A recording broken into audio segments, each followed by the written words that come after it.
Fight World, it's your boy Ego, and I'm back with some more boxing. Gang, what's good with y'all? We are back. Happy Friday to everybody at home. My name is Ego. I'm your host, Boxing Ego. Let's get it. Let's see who's up in here. Come in, smash the like button, the usual. Wipe your feet, smash the like button. Now I got a new acronym. It's called SLC. Y'all got to remember that. It's only 3 letters. SLC. We the new SLC gang. We got less than half a year, about 5 more months remaining for the year. I still got visions on the channel and goals that we have to set. SLC gang.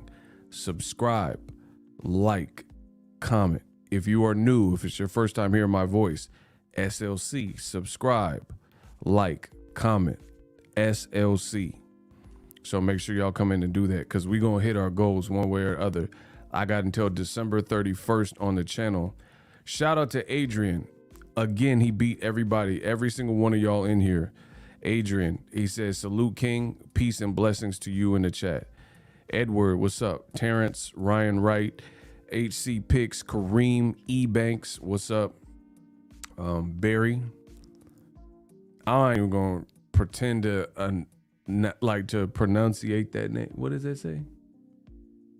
Shakur? Yeah, I ain't even gonna attempt that one. Josh Sanders, Arnold, Phillip, Raider, Desmond, Big Ray, Terrence Walker. Yes, SLC gang. That's all y'all got to do. Strata, what's up? Yeah, man, we about to talk more. Boxing's been kind of light. I ain't going front. I've been getting a lot of other stuff done. Behind the scenes stuff. Boxing been kind of light. I ain't going to hold you.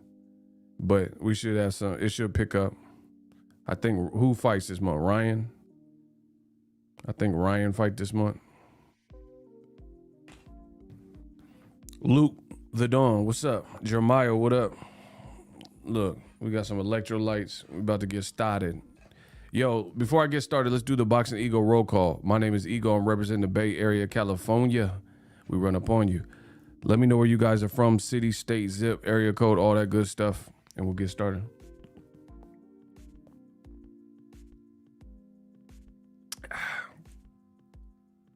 City, state, zip. Let's go.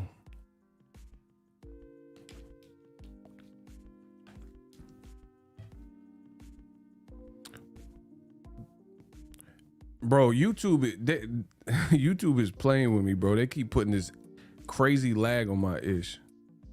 Shout out to Compton, 90220, Detroit 313. Big Ray from the Midwest 513. Gang, what's up? The Town, shout out to Deep East O, The Town, yee, 510. Tulsa, Oklahoma. Tallahassee, Florida. Yeah, bro, YouTube hating. I think if you make too much, I make too much money on here. You know what I'm saying? So YouTube, I think they try to we're not gonna send notifications, all that type of stuff. But it don't work. We still win in Brooklyn. Vegas in the building. SLC gang, let's get it. Yeah, none of that works, bro. I'm a monster. I'm a machine. Oregon, Florence, Oregon, 97439. What's up? Hey, I like Oregon. They ain't got no tax. You buy something from Oregon, you don't have to pay. I'm in Cali, bro. Tax is like 10%. Shout out to Canada. Adrian, I see you. Adrian was the first person in the chat. Let's get it.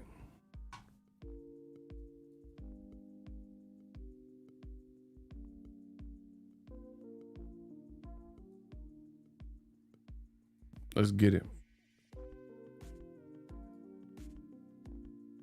Hold on 1 second, yo. Shout out to Flint. Mandeville 985 was popping.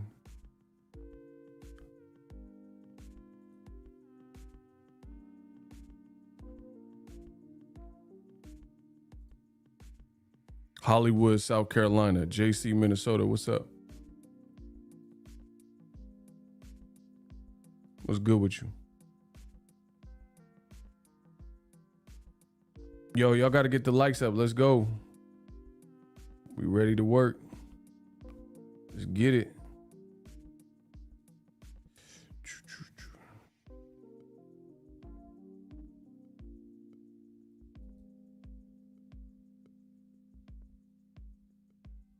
Oh, okay.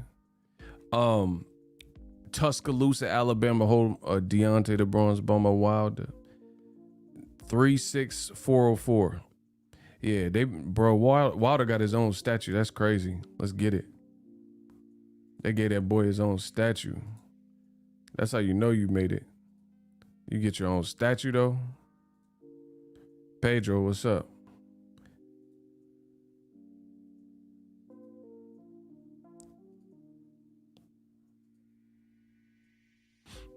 What's good with you?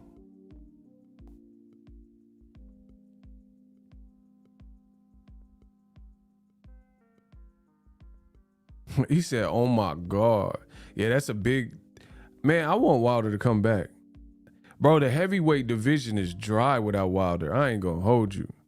Bro, the heavyweight division low-key suck. Hey, listen, I ain't gonna front. The heavyweight division low-key suck without Wilder. Hey, Chattanooga, Tennessee, what's up? I ain't even gonna front, bruh. The heavyweight, it just feel dry without Wilder. D-Dub made it exciting. Like, even Anthony Joshua, meet with me is mad. Bro, he just announced his fight and ain't nobody was really even talking about it. Like, bro, just think of what I'm saying. This man Joshua lost all his belts to Usyk. They just officially announced a rematch and it feel dry. It feel dry. Like, I ain't really seen... Like, I don't know, because I don't subscribe to a lot of pages, but sometimes you'll see it on the home feed, or like when you watching another video and it'll say recommended video, be like, okay, you do boxing, so here's a recommended video. I ain't seen no recommended videos talking about Anthony Joshua and Usyk. I just ain't, I don't know who's talking about. Lord Sweat, my man from Baltimore. Bro, Tank is popping. Shout out to Baltimore. I told y'all for years and y'all said I was lying. That kid Gervonta is popping. Ain't nobody really talking about Joshua. That Ruiz fight messed him up big. And then when he lost to Usyk, even the Ruiz second performance messed him up because he just looked timid. And like, I mean, he training with Robert Garcia. Okay, what's that? What does that change? You see what I'm saying? Like, I'm just being real. Robert Garcia, he a good trainer, okay. But like Robert Garcia trained Mikey Garcia versus Errol Spence. What'd that do? What'd that do? Styles make fights. You see what I'm saying? Bro, Robert Garcia trained his brother. His own brother. He couldn't save his own brother from the style matchup. So training I don't think Robert Garcia has that many heavyweights. I mean, I could be wrong, but I don't think he got that many heavyweights. You know, I don't recall no major heavyweight he won with. So it's like, it's such little time to prepare a fighter. And then ultimately, I think Usyk is crafty. Like, you know, old media is so fake. Old media, they talk about Lomachenko, but they should really be, if you're talking about Ukrainian fighters, Usyk should be the one you're talking about more than Lomachenko. Bro, let's be real. Who's done, like, come on, man. You talking to a real one. You dealing with a real one now. Who deserves the pound for pound praise more? Usyk or Lomachenko? Like, come on, bro. Usyk undefeated. You dumb son of a bitch. Usyk is undefeated.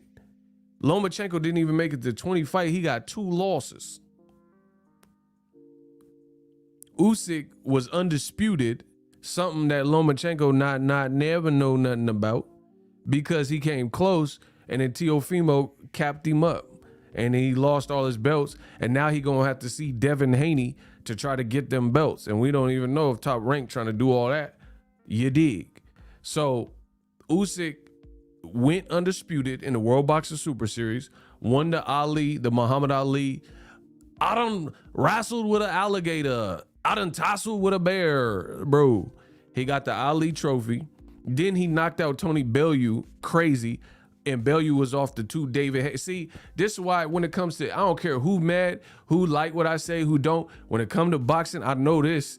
Listen, this the sweet spot. Listen, when you come to Boxing Eagle, you come to the sweet spot. I don't care who mad. I know my So he beat everybody in the Undisputed, your Mirad Gassi, all that, Undisputed, all that, right? Then he fought Tony Bellew, stretched him after Bellew had beat David Hay twice by knockout at heavyweight. Shout out to Mr. Two Piece Texas. We gonna get real reckless, get you for your necklace. Promise you that. I told you, I'm gonna turn up the heat. I'm gonna turn up the heat for the last 5 months of the year. I promise you. So he knocked out Bellew, and Bellew had done good at heavyweight with David Hay at least. And then he knocked him out crazy. And then he moved up to heavyweight. Didn't really look that great versus Chaz Tablespoon and all that, or Derek Chisora, but he fought a veteran in Chisora. Then he fought Joshua and pieced up Joshua. I said, Mr. Two Piece Texas, we gonna get him for their necklace. We riding reckless. I promise, check this. Man, we gonna get him for their necklace. So Usyk deserved the old media, bro. They horrible. They just be saying whatever. They don't want to give props to Devin. They don't want a Shakur Stevenson on the list. Like, how is this a debate? How is the pound for pound list even a debate if you do what you're supposed to be doing? You know what I mean? Like, if you fight and you perform and you keep doing that over, then you should be on the list, right? It shouldn't be oh, should we add Shakur? What you mean, should we add Shakur? Look what he's doing. Hey, as far as Shakur Stevenson, I want to say this. He might be one of the best, if not the best, at switching from offense to defense seamlessly.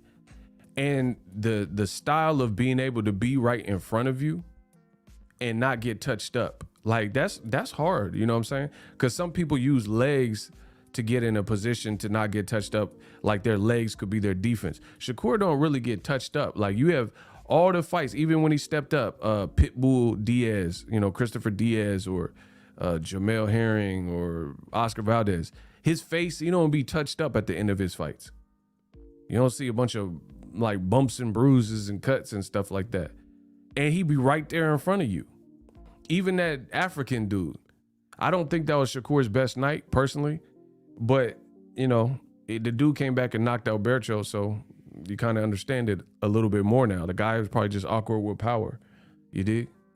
He's just awkward with power. Some guys are like that. He had them African cracks. Did we get him? Try again, motherfucker. Do you know it? Bro, he might have had them Michael Blackson cracks. But yeah, Shakur's up there. Devin Haney, Usyk, you know. There's a lot of great fighters, man. Now, speaking of great fighters, Errol Spence, Terrence Crawford. I'm getting impatient because as we wait, listen, it's good and it's bad. It's good because the quieter they are, the more of the chance, from my experience, the better chance we have of getting the fight. But me, the boxing fan in me, and me being an Aries, you know what I'm saying? I'm impatient, I'm impulsive. I just want to see the fight. Because the longer we wait with no information, the more cockamamie bullshit, like breakdowns and commentary I keep hearing. Some of you guys, like, it's mind-blowing, some of the commentary about that fight. To me, is mind-blowing. It's mind-boggling. It is mind-blowing. And it almost sounds like you've never, some of the people talking about Spence Crawford, it almost sounds like you never watched Crawford fight and you never watched Errol Spence fight. That's kind of what I'm getting. It's like you watch Instagram highlights of them and then you trying to break down the fight. Like, I feel so qualified. Ego, you wrong. I can clap your ass. Okay, block him just off of that. That was suspect, bro. He said, Ego, don't ever tell a grown man I can clap your ass. And then that's how you started. I don't even know who Cuz is. Bro, get him out of here. Bro, he said he gonna clap my paws. Man, get him out of here. Hey, get shooter. Hey, man, where the shooters at, bro? Get him out of here, bro. He said, Eagle, I could clap your ass. I would have clapped. Bro, y'all just gonna allow him to say this weird stuff to me? Bro, I'm gonna clap. Jamie, let me put you. Yeah. Bro, y'all gonna let him in the chat. Okay, I ain't got no shooters. He said, yeah. Oh my God, get him. Bro, he talking trash now. He said, hear me out. I don't want to hear you, bro. You talking about clapping. Nah, bro. I don't know you. I don't like you. I don't like 3 people that look like you. I'm gonna start. Oh my gosh. This is what it's come to, bro. Man, get this dude, bro. Give me 2 minutes. Thank you. Oh my God. Ricky Williams, thank you. Bro, these dudes be so weird. Like, I've never, like, listen, I ain't gonna hold you. Until I got in a boxing game, I never seen men act like this. Bro, I know I'm a star. You know, I'm the Dirk Diggler of this boxing. I know I'm a star. They want to swing from the nuts. I get it. But I never seen men act like this until I got into boxing. These dudes are weird. Dear Ego, I wrote you, but you still ain't calling. These dudes are really weird. Like, somebody did something to you when you was a kid, probably. You see what I'm saying? Bro, somebody did, like a babysitter or something. You know what I mean? Like the babysitter. Nah, I ain't pausing nothing. The babysitter, you need to pause the babysitter. Bro, your babysitter need 30 years like R. Kelly because somebody did something to you. Because it's just, I could tell by the energy, bro. I'm going to give your babysitter 30 years in a can. Because they ruined your life, bro. The way y'all acting now as grown-ups. And I'm the face of boxing. Man, come on, bro. I ain't never seen this many dudes. Like, usually, like when we be at the club and stuff, it's the females that be on me. You know what I'm saying?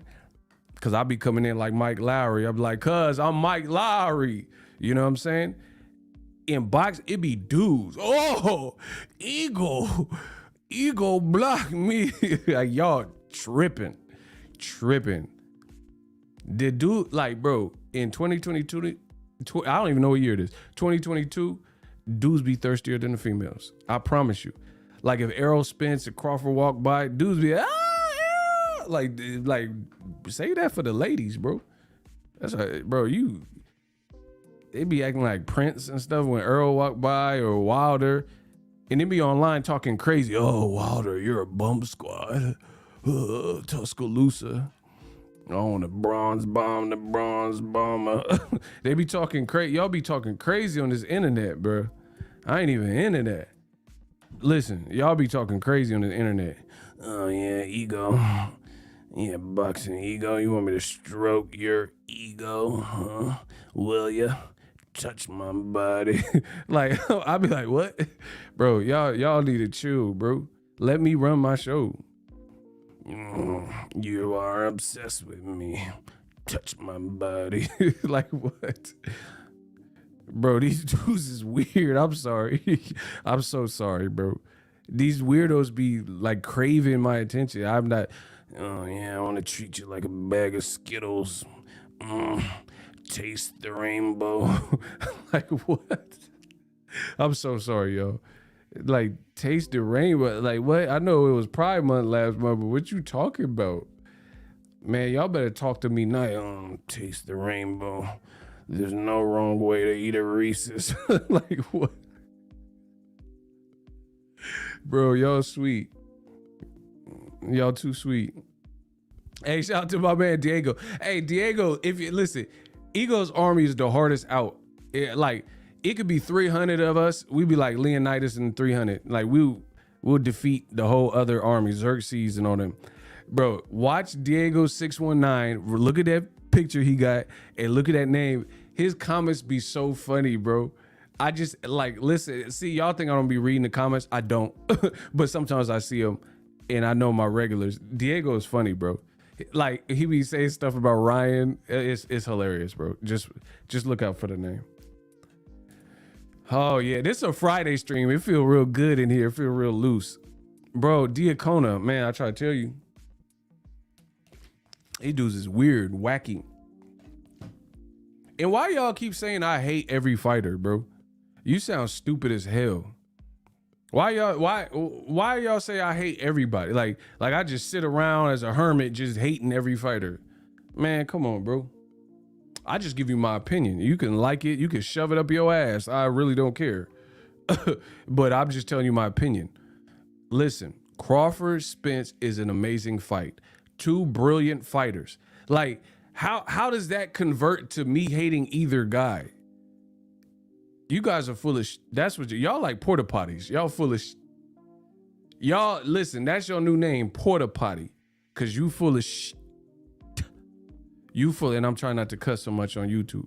Bro, you a porta potty. People just come in and piss and boo-boo. You full of bro. Crawford's nice. And listen, I told you this. I was checking for Terrence Crawford before I was checking for Errol Spence because he dropped first. That doesn't mean I have to agree with every single thing that Crawford has said or done in his career. Period. Or Errol Spence or anybody else. That's freedom of speech, motherfucker. My thing with the Spence Crawford fight, I hope it happens. I'm so sick of hearing these like Mike Tyson gonna say that Crawford gonna win, and then say he didn't even. Then he made statements about Errol Ugas, and then come to find out he's talking to Rosie Perez. Fools that start with the letter Q. What is a quiche? Bro, he talking to Rosie Perez. Come to find out he didn't even watch Errol Ugas. Man, come on. And then y'all say I ain't the greatest. Bro, you have never heard me break down fights and act like I'm in the know-how or whatever, and I didn't watch it. That's just something, I've been doing this for double-digit years, and that's just something I don't do. I always do my research. If I don't know, I don't pretend to. Bro, Mike Tyson, he was like, yeah, I gotta pick Terrence Crawford because I like Crawford. Errol Spence, he got dropped he was that one guy. Bro, it don't even sound like he seen the fight because he said Errol Spence got dropped by that one guy. He didn't even say Ugas or the Cuban. He just said that one guy. Now, I love Mike Tyson, the fighter, but listen, when it comes to boxing, you can kind of tell who's like tapped in all the way because you'll use specifics. You have never heard me do a 7 reasons, and I got a track record for those where I just said 7 reasons. Like, yeah, 7 reasons Anthony Joshua loses to Andy Ruiz. Because Andy's Andy. All right, F y'all. See you later. Gotta go. Bye. That's too generic. Like, that's not a 7 reasons. That's just you picking somebody. And if you listen to that Tyson Rosie Perez, he didn't really use specific. He said Errol fought, he got knocked down by that one guy. He didn't even say, like, there's no reference point, like, oh, he got knocked down in round 6 or this or the Cuban fighter. He's using like all generic things. So that's like, that's not really a fight prediction or assessment. See, look, he said, I like Mike Tyson, but that's a very ignorant assessment. And see, this is the thing that kills me about that is when I bring up these things, then y'all say, oh, you hate Crawford. Bro, how do I hate Crawford? Because I would expect a legend of boxing to break down the fight, and if they're going to pick someone, to have seen at least, you know, the guy's recent fights. And it's cool. Mike Tyson makes millions. He said in the same interview, he said, I can't be training nobody because I don't got the patience. I'd rather be somewhere making $8 million. You know, Mike Tyson be smoking that. He be smoking that sativa. He might be on that. Man, I try to tell. It's like when Cuz told me, bro, he be off that.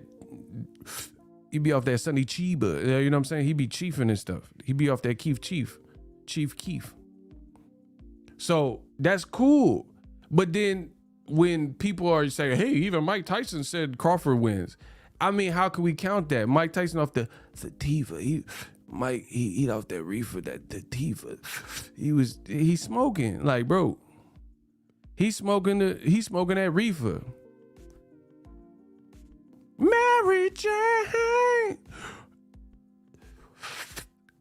I'm in love with Mary Jane. She's my main thing. She made me feel alright. And when I'm feeling low, it comes at no surprise. Like, bro, he high or something. I don't know what he said. Like, he said, oh, Errol is a great fight. And then he said, I didn't even watch the fight. Oh my God, bro. I got to be the greatest, bro. I'm in love with Mary Jane, my man, and I'm feeling it coming, no surprise. Bro, what? Bro, he said Errol Ugas was a great fight, and then seconds later said he didn't watch the fight. Man, bro, he's smoking that Buddha. But smokers only, only. And I got that weed down. Bro, he off that Bone Thugs and Harmony. Pa, pa, bro, he off that nothing like that Buddha lover bombs. Bro. He off that Buddha or something. Like, you can't say, I'm going to tell you a fight prediction, but I ain't watched the, man, what? He off that Toad, bro. Bro, he off that Razor Ruddock pack. Bro, he was hiding in the mud when he said that. He off that Razor Ruddock. Bro, he smoking that Razor. Smoking that Razor Ruddock pack, bro. That Bone Crusher Smith pack. I don't know what the, bro, he literally said Errol Spence Ugas was a great fight, and then he said, yeah, he got knocked down by that guy. He got knocked down. And then it was, Rosie Perez was silent. It was just completely silent because she knows he didn't get knocked down, so she didn't chime in or nothing. And then he was like, I didn't see all that, but he got, I guess, I only watched the high. Oh my God. Bro, he said he watched the highlights. Bro, that's not, you can't gauge boxing by watching highlights on the gram or TikTok. Bro, I could show you anything on TikTok and it'll look crazy if I only get to show you 4 seconds of it. Bro, what if pornos was 7 seconds, 4 seconds? Bro, you can't get the full storyline from the porn. Bro, you watching flicks.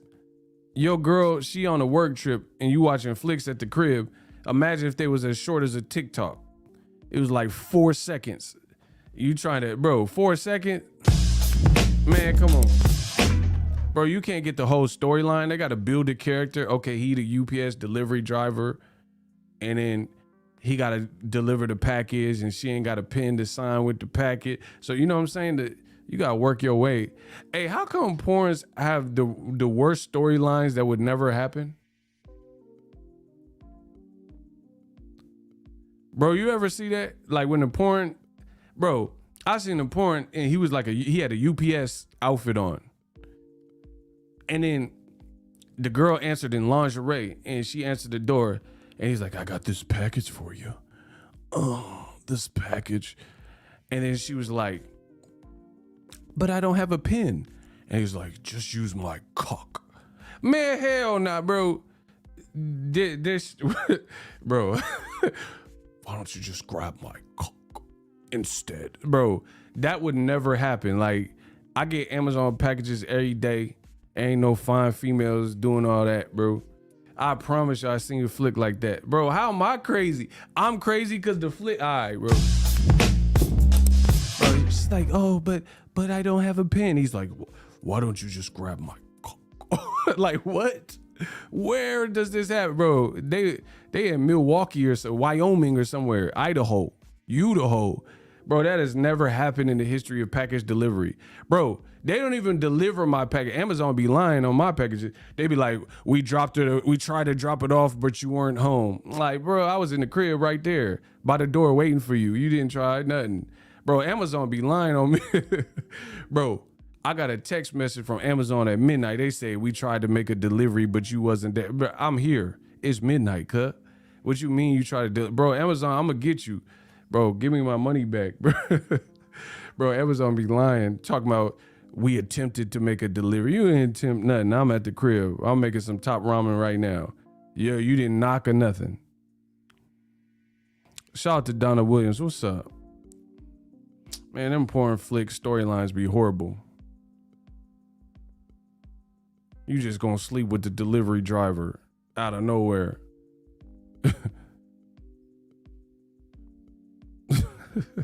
Y'all tripping. Japan beating us on storytelling. I'm done, bro. Japan beating us on a lot of things, probably school systems. Because I see the American, the kids that come out of these American schools, they be like, oh, boxing equal. You're so stupid. Oh, y'all can't spell simple words. So Japan beating us at that too. Bro, y'all, everybody that dissed me cannot spell. Like 9 times out of 10.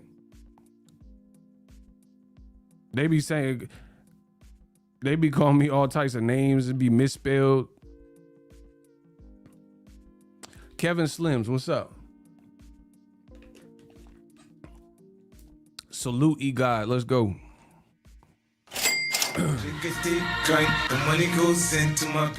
He says, what is your opinion on DAZN telling Hearn and De La Hoya to shut up and be professionals? Ego Stradamus strikes again. I mean, it's cool. I seen it. I got a video coming soon, but I don't really respect it for real. Because in any other business, you will get fired. That's it. Let's not beat around the bush. If you don't act in accordance to the mission statement of that company, any other job, you would be fired.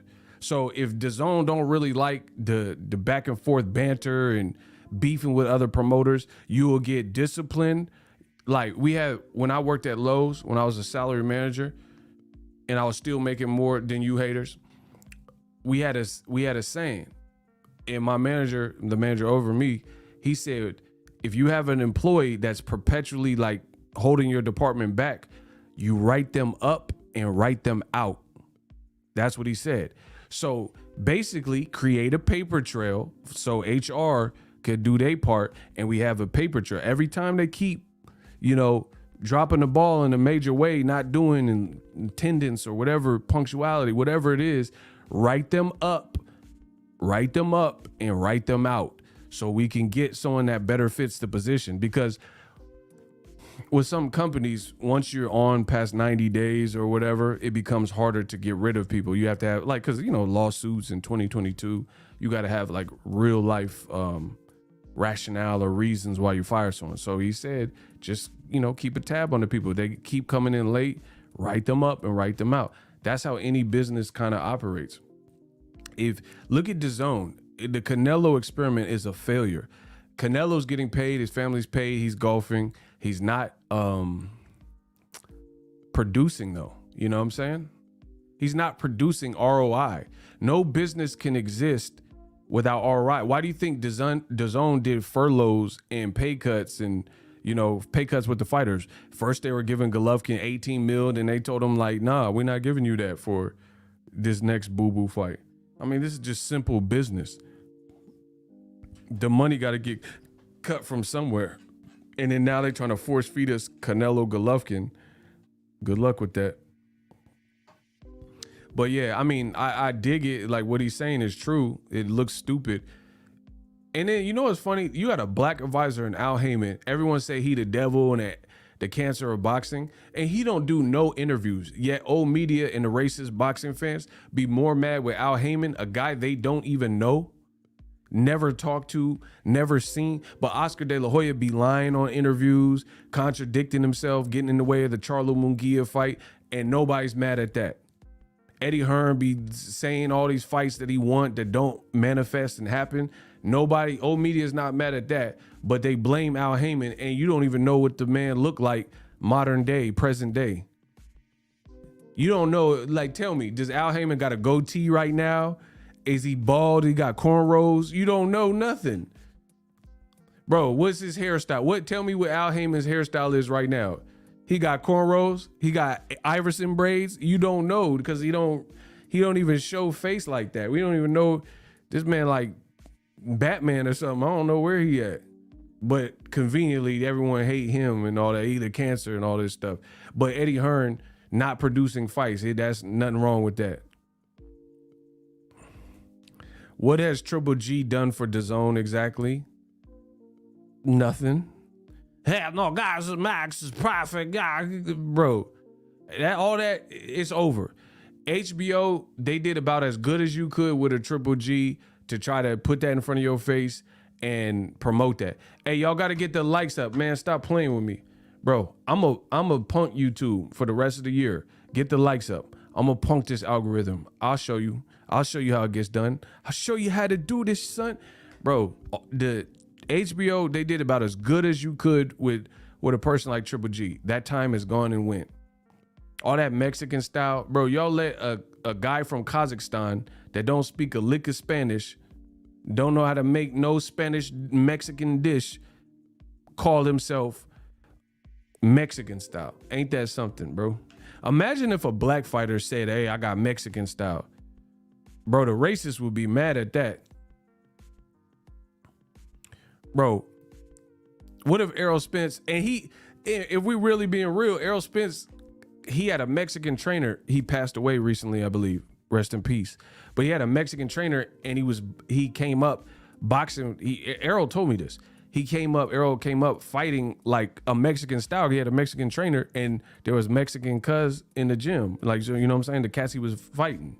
Imagine if Errol Spence called himself Mexican style. And he kind of got that style, like with the crazy volumes and, you know, punch selection. Bro, they were like, bro, the racists would be mad at that. They'd be like, no, that's a nigga style. But y'all let Triple G call himself that. All right. Ego, what's up? What do you think next is for Tank? Stardom. The sky's the limit for Tank. He could do it. He the man, bro. Hopefully he get Ryan Garcia. Man, I'm so sick of seeing Ryan Garcia talk about him. I hope Ryan do his little fight with Fortuna and then they just make that next and be done with it. I really, like, if we got that in December, early next year or something, I'll be happy, bro. Because boxing needs to stop with all this clout chasing. That's not me. That's never going to be me. I came in the game, you know, my own way, and I came off nobody's back, bro. Like, clout chasing, it just is so lame to me. It's so lame to me. Like, you can't make no name for yourself. You got to, like, you know, just kind of talk about the next person incessantly. That's weird to me. Errol Spence, Crawford. I really want to see this fight, bro, because I'm so sick of seeing, like, previews from people. And, like, I keep saying it. The people that are picking Crawford, they're losing me. I'm not saying that Crawford can't win, but I'm saying the people of stature that have picked Crawford, the reasons they're saying Crawford wins, it's like, it's not doing a good job of supporting why he wins. Does that make sense?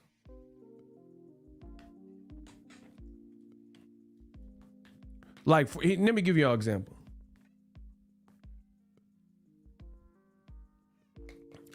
Isaiah, what's up with you? He said he don't see it happening. It might not. It might not. I'm trying to remain optimistic. Here's an example. Steph Curry is not the biggest guy in the league. We know that. He's an amazing shooter. He can facilitate and he can shoot. Those are probably his strong points. Teamwork and his ability to shoot and pull up from anywhere. He could pull up from the logo and, you know, get a three. So if I told you the Golden State, because I'm from the Bay, if I told you the Golden State Warriors were going to win the finals over the Celtics because Steph Curry was going to dunk on everybody nonstop, then you would be like, what the are you talking about? Like, when have you seen that be Steph Curry's game? Does that analogy help you guys understand? Like, it's not that you're saying the Warriors can win the finals, but if you say that Steph Curry's going to, like, go up in the paint and, you know, dunk over everybody and continue to do that, that rationale doesn't really make sense, because that's not even his MO as a he's not like this posterizing dunker, you know what I'm saying? Where he's like just Vince Carter over everybody and arm through the rim and all that. Like, you know what I'm saying? That's not really his getup. So I think Crawford is an amazing fighter, but what people are saying is like they're trying to force a victory over Errol Spence, because what you're saying he's going to do is not really inherently his style. But if you admit what his real style is, then that would have to give you some questions or worries like I have. You see what I'm saying?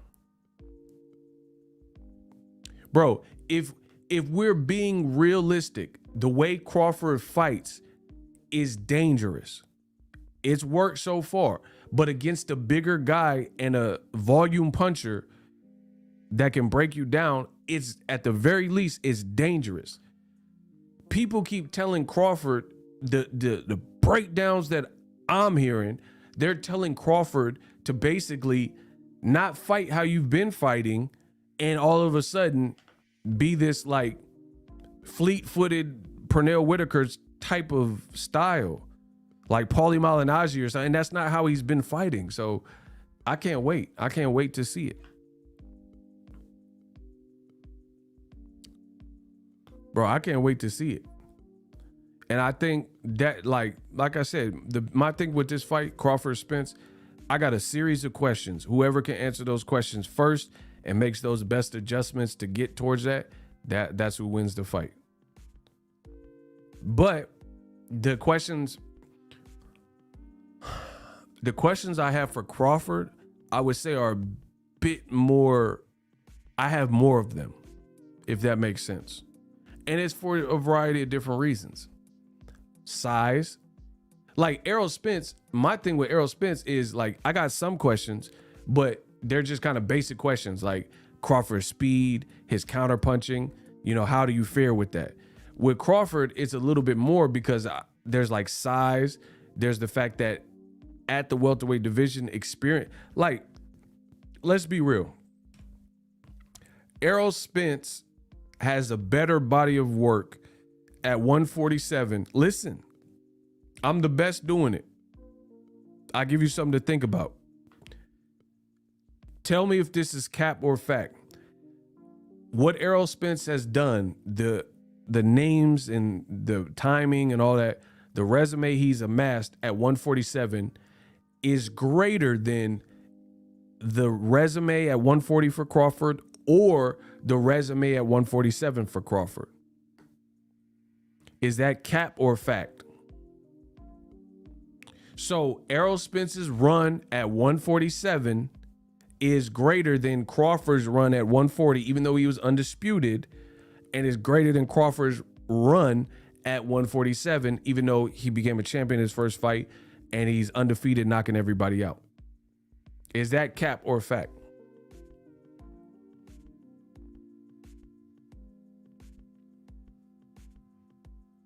So everybody's saying it's fact. And I agree, now because I said it. It's not that Crawford's a bad fighter, but you aligned yourself with your manager, Bomac, your trainer, Bomac, top rank, ESPN. That was who you were aligned with. And this is the job you guys did together. You put together this fight. You fought all the, like, people keep hoisting up Undisputed, but let's be real. Undisputed runs are not made equal. And it's not just Crawford. I could say the same thing for Canelo. There's no way I could put Crawford or Canelo, their undisputed run, I can't put it up there with even Josh Taylor's run. I can't put Crawford or Canelo's undisputed run, who they beat, circumstances in which they beat them. I can't put that with Jermell Charlo. That's my personal opinion. It's the same end result, but that's not like bro, like let's say Michael Jordan in the 90s, he's playing against the bad boy Detroit Pistons. Then I'm not gonna compare that if the Eastern Conference is soft in 2022 or something. You see what I'm saying? Okay. When Mike was playing, Mike had the bad boy Pistons. He might have to play whoever, Utah Jazz or whoever, the Knicks with Patrick Ewing and stuff. Like, not all things are equivalent. So you could be like, oh, this guy won a ring and this guy won a ring, but not everybody's journey to a ring is identical.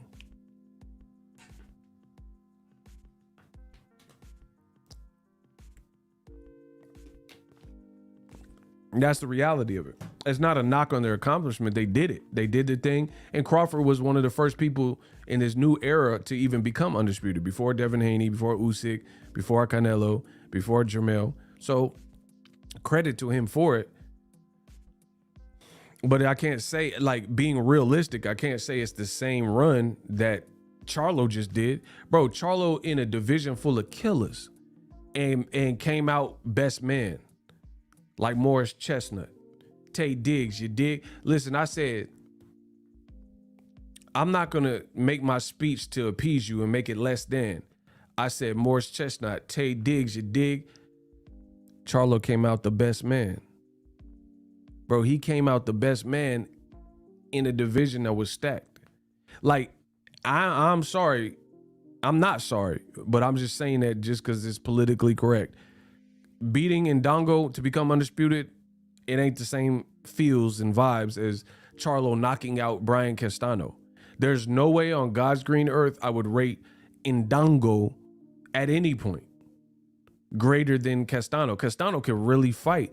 And if you fight him the wrong way or don't have the attributes or the skills or the style or the implementation of those said things, he can make it a bad night and or an L for you.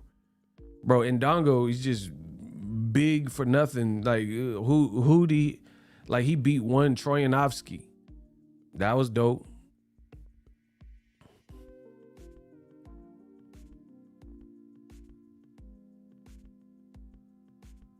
Bro, y'all say idiotic things to me, bro.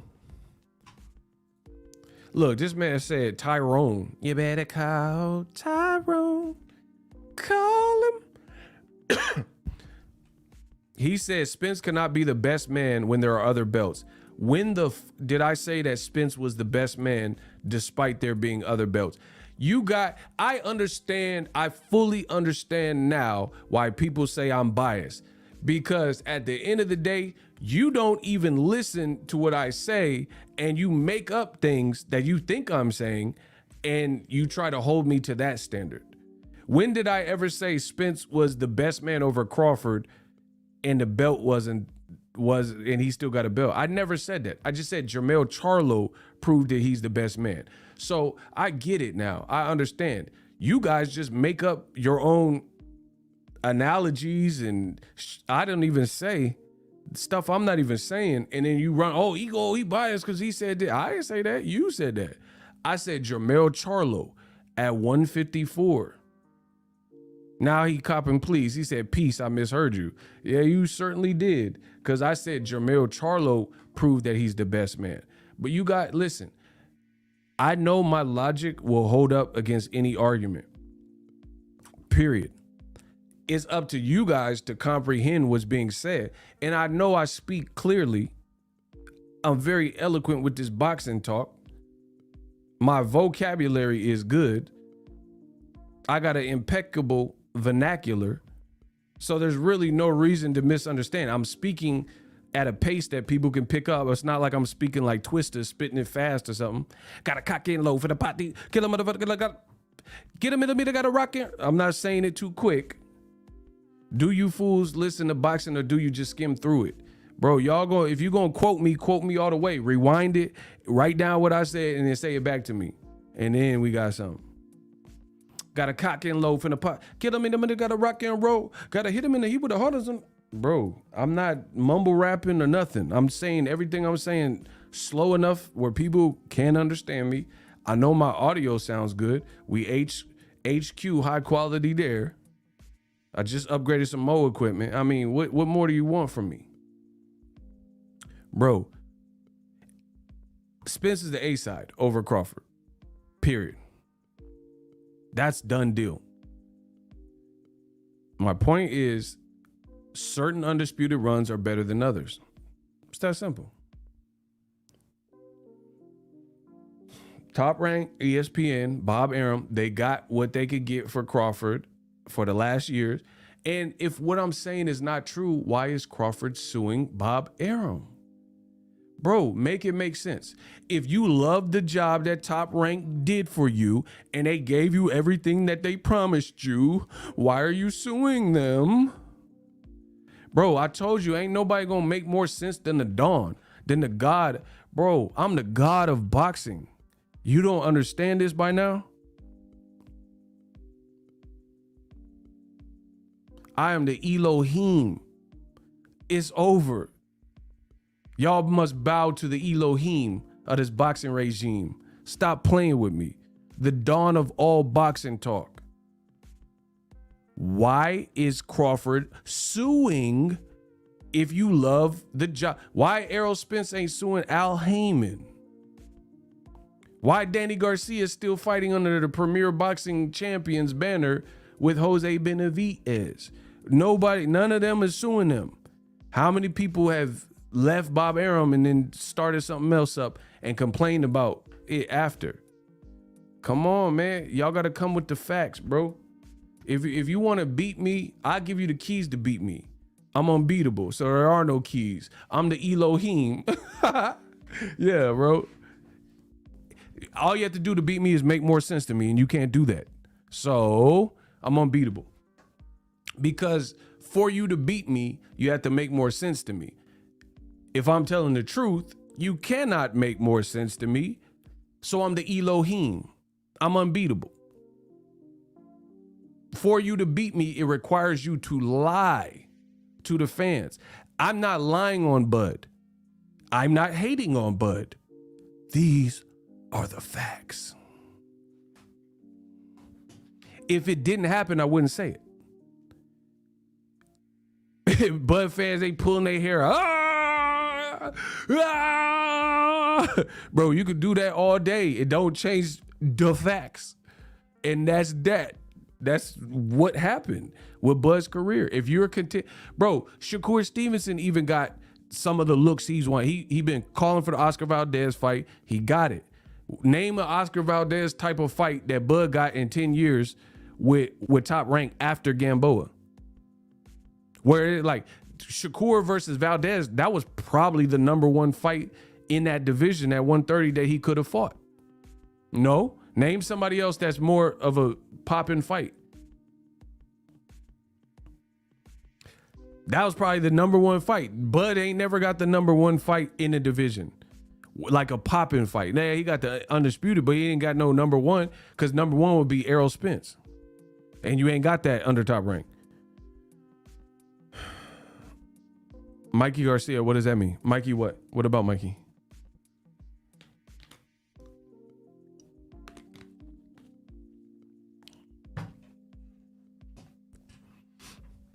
And another thing with the whole Bud thing is why they stopped Bud fighting in Omaha?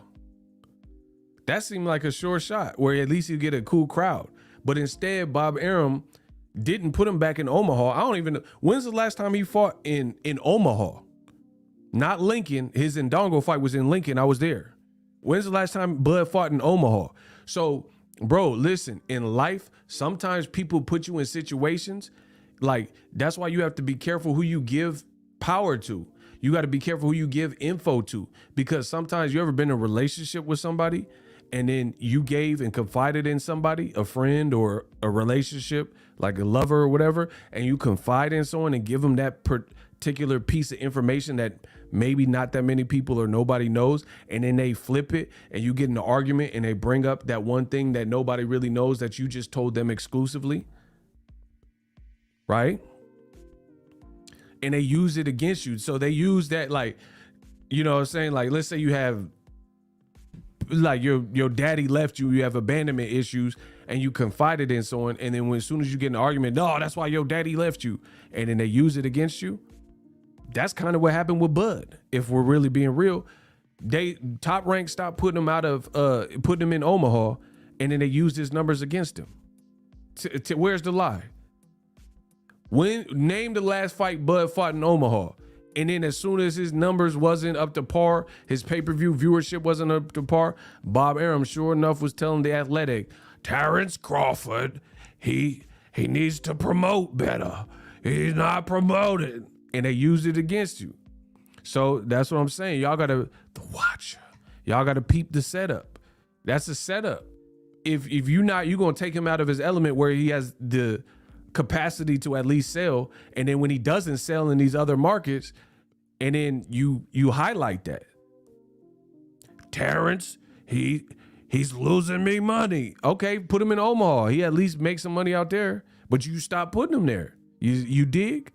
Why didn't, listen, how come Errol Spence didn't get taken out of Texas? I'm not saying he had all fight. He fought Bundu in New York. He fought Sean Porter unification at the Staples Center. So I'm not saying every single fight got to be in Texas, but PBC never took him out of his element. You know, that's the reality of it. Bud got taken out of his element, and then the numbers, when they failed or flopped, got used against him. And that was more so pay-per-view. But when Bud was on network TV, he did almost as good as like Lomachenko versus what's the name? Teofimo. But nobody talks about this but me.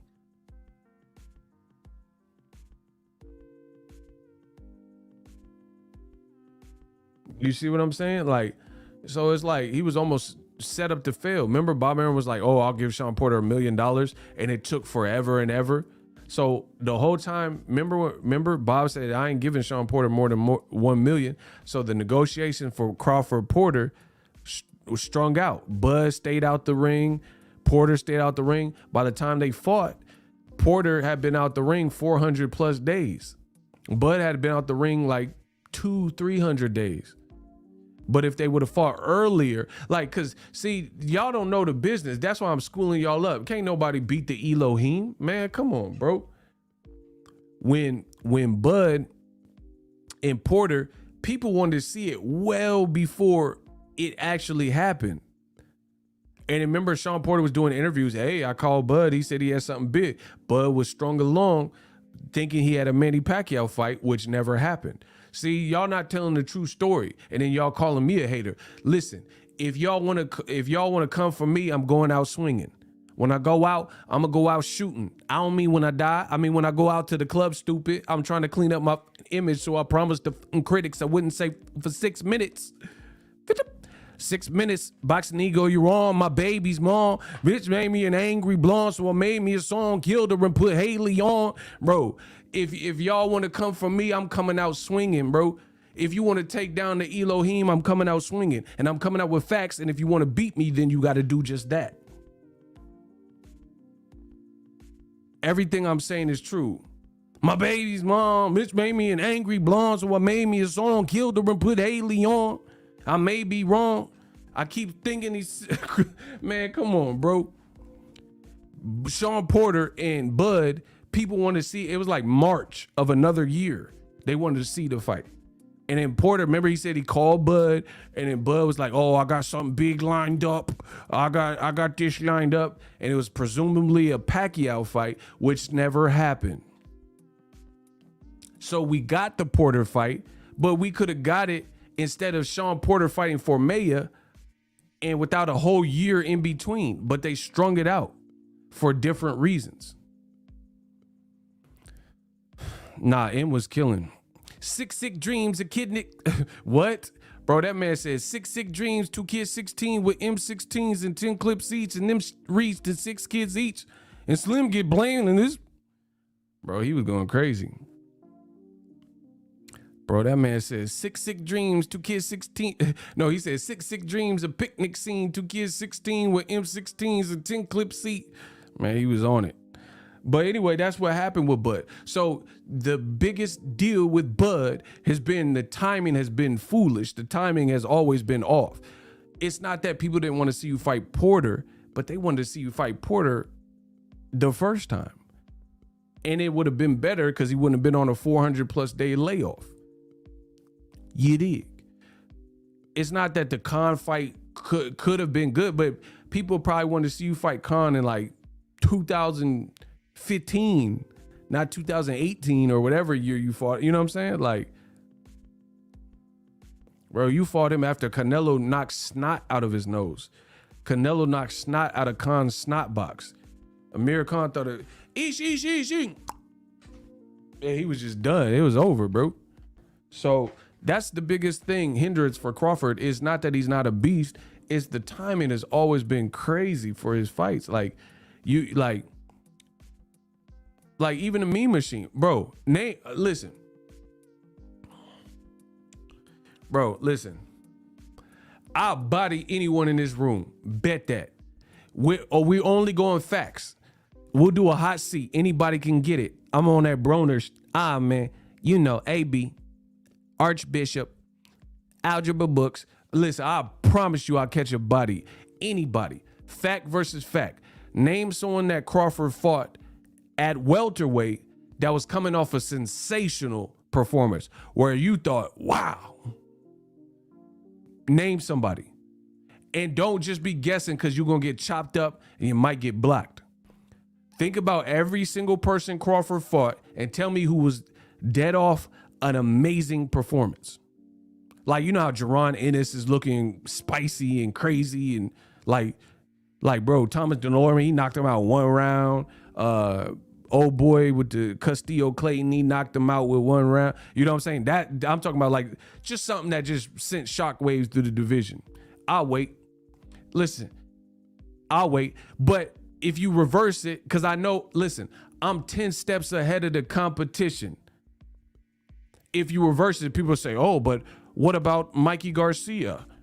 Okay, Mikey was off a Robert Easter performance, a unification, where he looked damn good, and he had beaten Broner before that. You reverse it, you say, oh, Ugas, but what happened with Ugas? Well, Errol's off an injury, and Ugas was coming off the best win of his career against Manny Pacquiao. Now, do it for Bud at welterweight. Jeff Horn, bro, Jeff Horn really should have lost to Pacquiao. I've always said that before I even knew he was fighting Bud. So I didn't even think Jeff Horn was really even a real champion.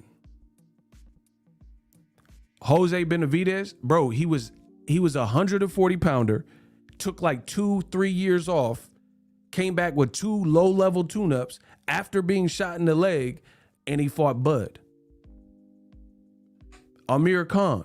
Bro, Amir Khan was getting bodied by Samuel Vargas, and he almost got knocked out. He got knocked down like once or twice. It was like once in the first round and then again in the 11th round. Bro, who won it? Y'all don't know boxing. Y'all say I'm hating, but then you gonna show me the hate. Show me the hate. And if I'm hating, it wouldn't be factual.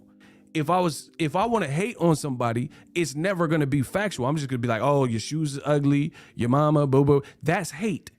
I'm telling you fact. That's a difference.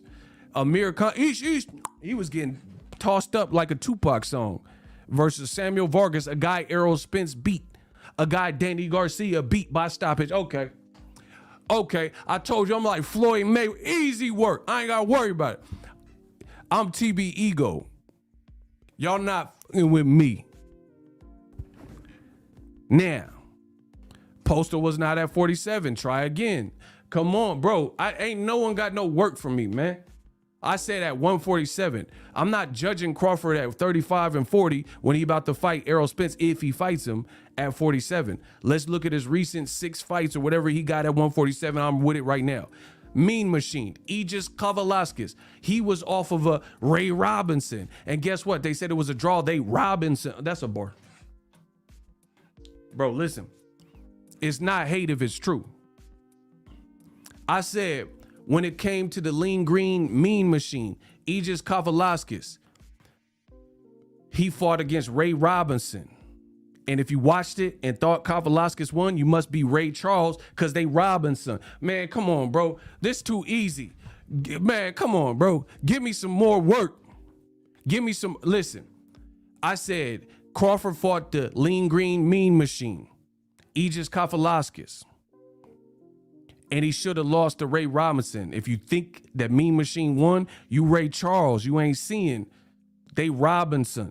Bro, he got robbed in that fight right before Crawford, and he was off a year layoff, and he still dropped Crawford. That's a fact. Bro, listen. I said Mean Machine lost to Ray Robinson. If you thought he won the fight or it was a draw, you Ray Charles. You don't see. They Robinson. Man, come on, bro. And he had a year layoff. And he's like, oh, he's a mandatory. He shouldn't have been a mandatory because Ray Robinson beat him. And Ray Robinson claimed he beat Terrence Crawford. And Ugas, Errol Spence's last opponent, beat Crawford 2 times in the amateurs. Okay, boop. These are all facts. I know it hurts. I know it hurts that this all crickets, bro. It's all crickets. This is all fact. This is all what happened.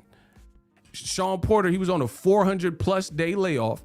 And his performance was Sebastian Formella, a guy out of nowhere. And before that, he lost to Errol Spence Jr.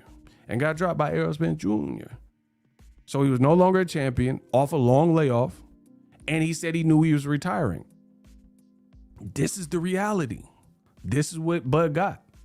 So imagine if Bud snuck in Mikey Garcia when he was undefeated, or Danny Garcia. You know, these would have been good fights for him, but they never made Top Rank, and them never made it. What about Kell Brook? He was fighting at 54. Hadn't fought at welter for 3 years. That's an all fact.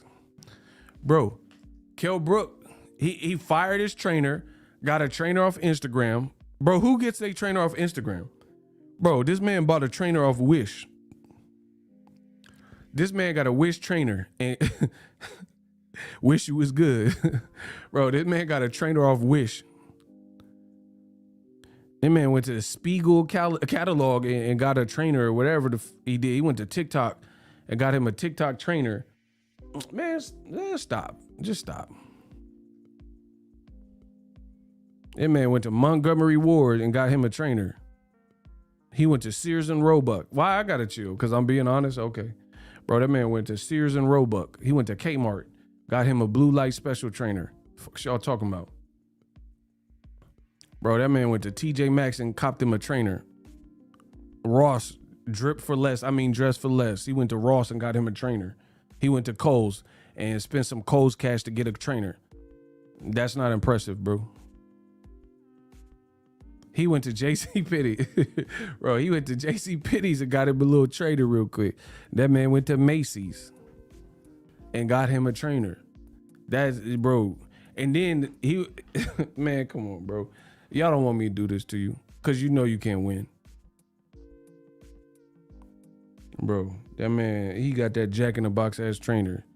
He got 2 Yumbo Yaks and a trainer with cheese. Man, come on, bro.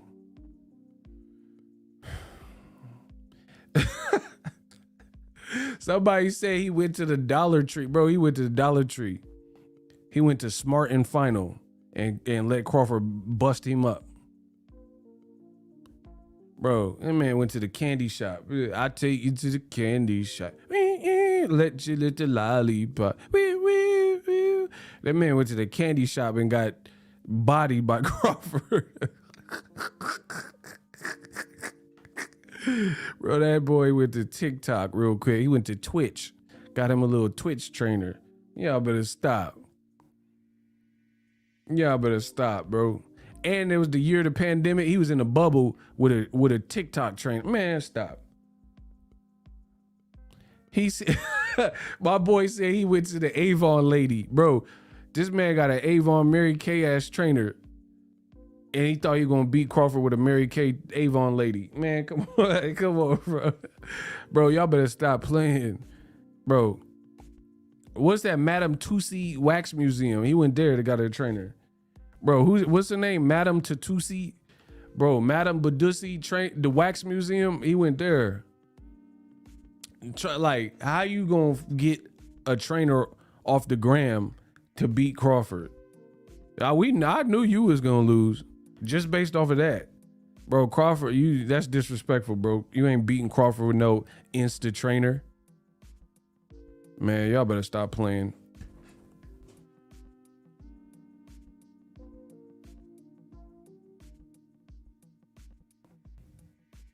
Y'all better stop playing for real. He said he got a trainer at Supercuts. I'm done, bro. That man says Supercuts. It's over. Yeah, bro. Bro, that's just too disrespectful. Crawford too good for you to get your trainer online. This man got a metaverse ass trainer thinking he gonna beat Crawford with a trainer from the metaverse. Man. Yeah, you gonna meta hearse when he kill you in that ring. Listen, he thought Kell thought he was gonna get a trainer out the metaverse. You almost meta hearse. That boy tried to kill you. Bro, what y'all talking about? Somebody said he went to Circus City, got him a trainer from Circus City and Good Guys. That man went to Comp USA. Stop playing. Little man went to Narnia and got a trainer thinking he gonna beat Crawford. So basically, realistically, I got my trainer from the metaverse. And no, bro. That man got a VR trooper, a Power Ranger. Thought he was going to beat Crawford. He went to Best Buy Geek Squad. You heard? That's what I'm saying, bro. That man went to the local arcade. Got him a trainer for $25. That ain't good enough, bro. So all these dudes like, bro, Crawford, and then like this what I'm saying. You can't. It's hard. I'm just being real. Crawford's a monster, but it's hard for me to like. People are like, oh, Errol struggled and this and all this, but who knows who would struggle if the other person didn't fight that person? That man said a Peloton trainer. I'm done. Listen, bro, like put this in perspective. Like, listen, hold on, y'all. Listen, y'all funny as hell in the chat. Hold on. Listen, people. Listen, Linda. That man got his trainer off eBay and Alibaba. What's good? What's popping? He got a WIC trainer. Women, infant, and children. Listen, that man went to the post office real quick. A P.O. box trainer. Man, stop playing. Look. Yeah, subscribe, like, and comment. Yeah. Yo, bro, listen. My thing is this. Let's play a game. Let's play a little game, man. Y'all better stop playing with me. Y'all better stop playing with the GOAT when I talk this boxing talk. And I know it's the GOAT. You know I'm the GOAT. Bro, listen. Let's play Swear to God, man. That's what I want to play. I want to play Swear to God, man. Bro, he went to the thrift store like Macklemore. I'm gonna find a trainer. Only got $20 in my pocket. Another, looking for another. This is effing awesome. Bro, this man went to the thrift stop, got a trainer at the thrift store like Macklemore. Stop playing. I'm gonna cop a trainer. Only got $20 in my pocket. All right, look. Y'all gotta get my likes up. Someone said training for dummies. Bro, that's what I'm saying. You got an online coach. That man got Wes Watson out of prison. What y'all talking about, bro?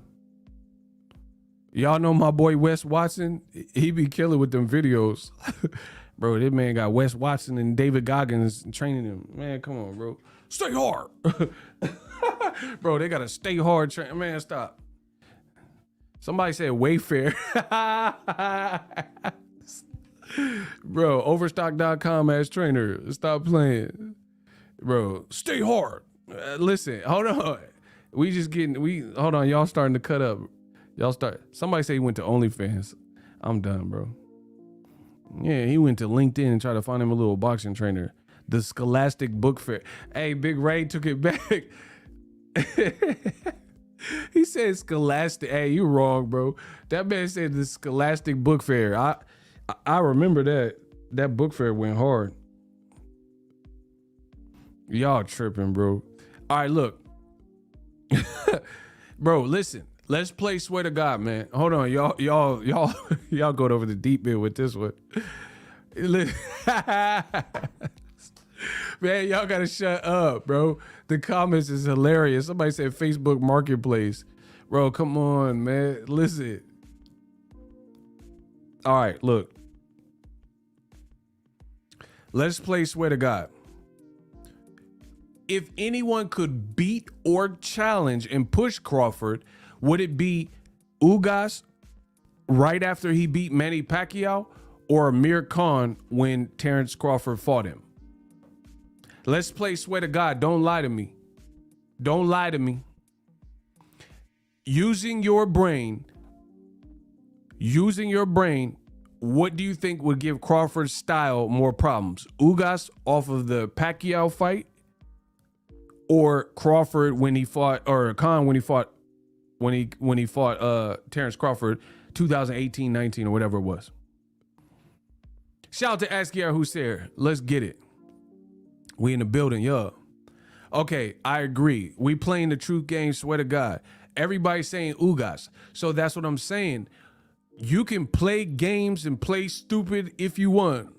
right? You could play these games with me if you want, but we all know that if you're going to give somebody an opportunity to maybe beat Crawford or at least push him in a competitive fight, we would say Ugas off of the Pacquiao fight rather than Amir Khan. We knew he wasn't finna do nothing with Crawford, right? So when people are using, like saying, some people are going out and saying Errol Spence looks suspect or vulnerable versus Ugas. But I'm not understanding this logic because, first of all, I don't even think he looked vulnerable. The only thing you could really be talking about is a 2-second mouthpiece fiasco where he got clipped with unnecessary shots, but then he came back and started putting together vicious punches in that round. And in the next round, he almost stopped Ugas, it looked like. So that's not making sense. Furthermore, the bigger the cap, the bigger the pilling. The higher the level of competition, the fights aren't supposed to be easy. So had Crawford been given those fights with Top Rank, then guess what? We don't know what would happen. Maybe he kicks Ugas's butt. Who knows? Ugas beat him twice in the amateurs. We never were given that opportunity to see that. So people are putting so much precedence on how Errol looked versus Ugas. I thought he looked sharp as hell for one, but beyond that, that's a top level competitor coming off of a win streak, and he beat Sean Porter, in my opinion, right? And he was coming off a Pacquiao win, so that's supposed to be even. I don't even think it was a hard fight, but even if it was, even if you believe that was a hard fight for Errol, that's what it's supposed to be. He was like the best version of Ugas. He had really redefined his whole career, and he came back with a vengeance, rejuvenated off of the best career win. So when I'm looking at Mean Machine, he wasn't off of no Pacquiao performance or best career win. He wasn't. I just told you who I thought I was. Oh God, bro, I just told you. He was off a Ray Robinson fight where he should have lost. So it's not the same. So you're like, oh, but Crawford, and that was still a tough fight for Crawford. The Mean Machine dropped him. So, like I said, it's hard to go tit for tat unless the people are at similar performance. People are like, oh, Sean Porter, Crawford knocked him out. Yes, he did. But he was struggling with him too. And it didn't even look like the Sean Porter that showed up versus Errol. He didn't look as tenacious as that Porter, in my opinion. And he still was pushing Crawford to the brink. So how, like, boxing fans, y'all got me fucked up, bro. Y'all got me fucked up because y'all don't want me to use my brain. And the moment I use my brain, I bring the pain. And y'all be like, oh, you hate this fight. No, it's not about hating anybody.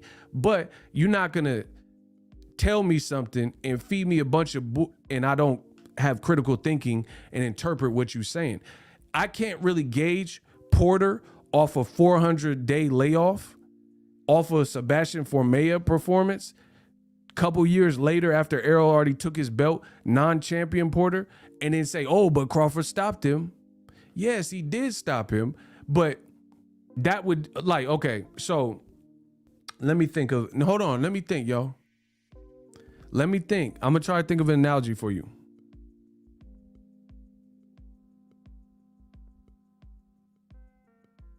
Okay, I got one. What would be more of a trophy for a guy?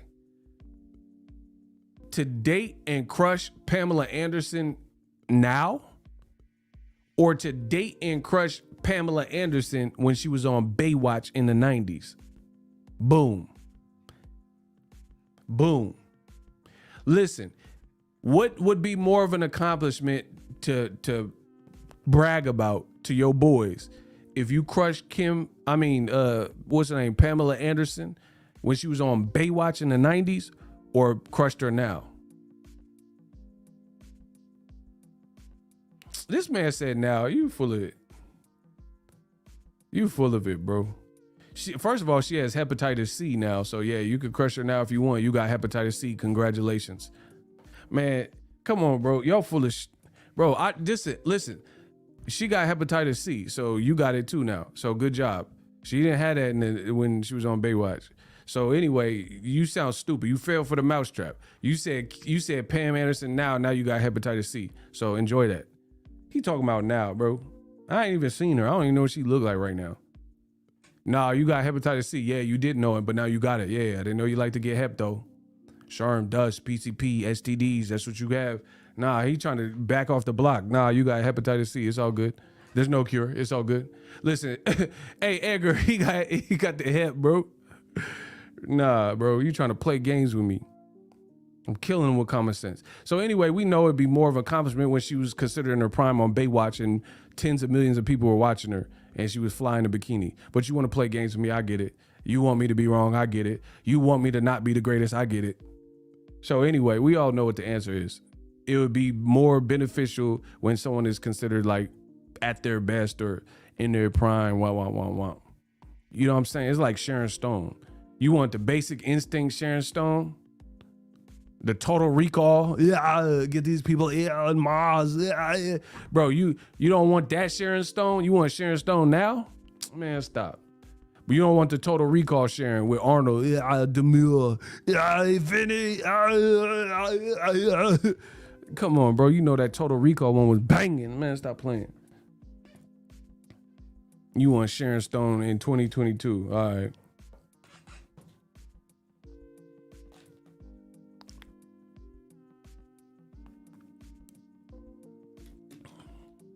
She got the money now? You sound dumb as hell. So she didn't have money when she was on Baywatch?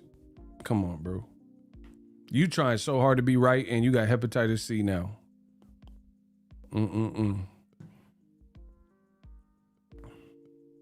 Shout out to Diacona. You right. Yeah, give my likes though. You right. Hey, listen. Anyway, it's hard for me to just judge the Shawn Porter. Shawn Porter said he was retiring regardless. That's what he said. And then here's the other thing that some people didn't pick up on. I'm going to make a video about this. Shawn Porter said that he was more hurt versus Errol than the Crawford fight. But he got, his dad let him, so what does that tell you? Hey, Block Donald, you a bum, bro.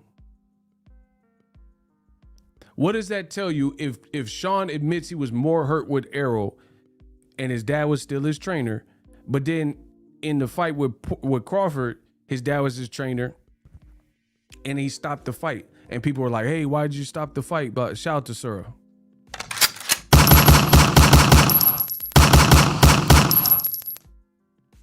Neither, he had to go. It's all good. I told you these dudes is weirdos. They crave my attention, as weird as that sounds. So, I mean, well, okay. Kenny said post-fight Crawford, he said Shawn wasn't cooperating, doing certain things in camp. So that's why I stopped it. That's what he said post-fight.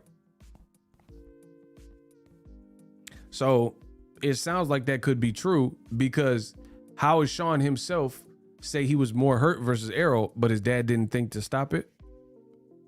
But he did when he was less hurt and got dropped twice by Crawford. You see what I'm saying?